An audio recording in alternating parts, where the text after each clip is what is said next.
Episode 1 of Little House on the Prairie begins with Charles Ingalls leaving his family home in Wisconsin with his wife Caroline and their two daughters Mary and Laura. Together they head west and eventually arrive on a prairie near Kansas where they decide to settle on the free land.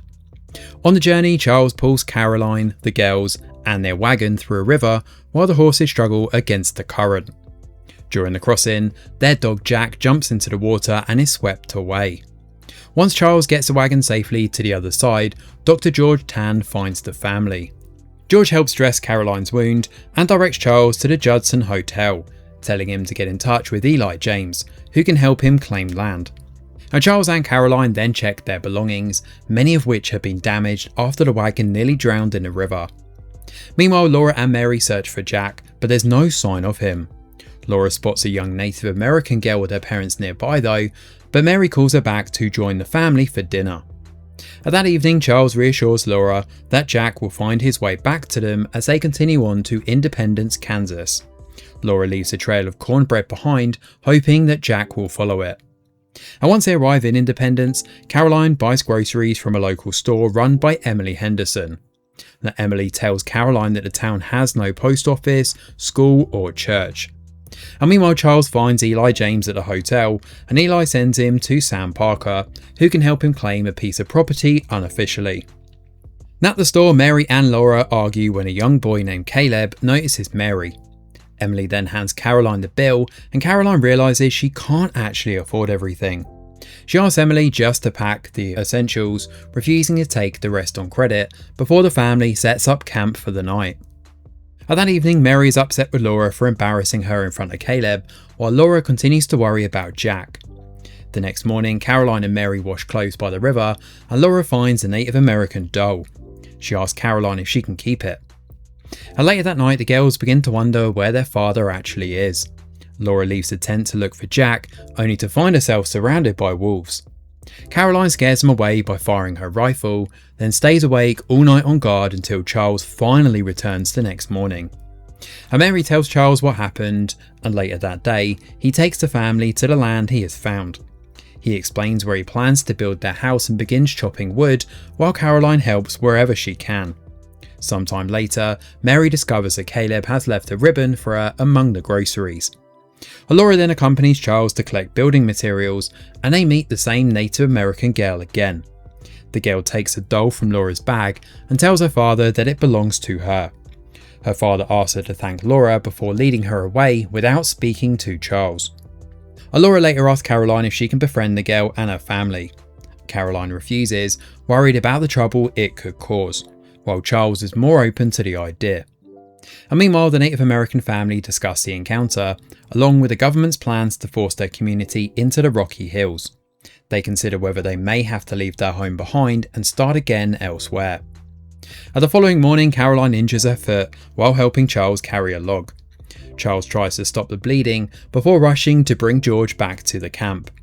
While they wait, Caroline asks Laura to tell a story, and Laura remembers a time when they lived with their grandparents in Wisconsin. Mary admits she wishes they still lived there, and Caroline tries to comfort her. That night, George dresses Caroline's wound and discovers that she's pregnant. He advises Charles to hire someone to help build the house because of Caroline's condition. Charles though explains that he cannot afford to pay anyone, but George urges him to find help for the sake of his family. The next morning, Charles visits his neighbour John Edwards and asks for help building the house. Charles offers to help build John's house in return, but mentioning his daughters upsets John. They're interrupted when William Mitchell, the Native American man Charles and Laura saw by the river, arrives. John drunkenly tries to attack Charles, but Charles quickly disarms him. William tells Charles that John will feel better once he sobers up. Charles then returns to the tent, where he finds Laura crying over Jack. She fears their dog will never come back, but Charles asks her to keep faith. That night, Charles suggests Caroline return to her family, but she refuses to leave before they've proven themselves. They talk about the first night they met, and Caroline admits she's scared but says that she trusts him.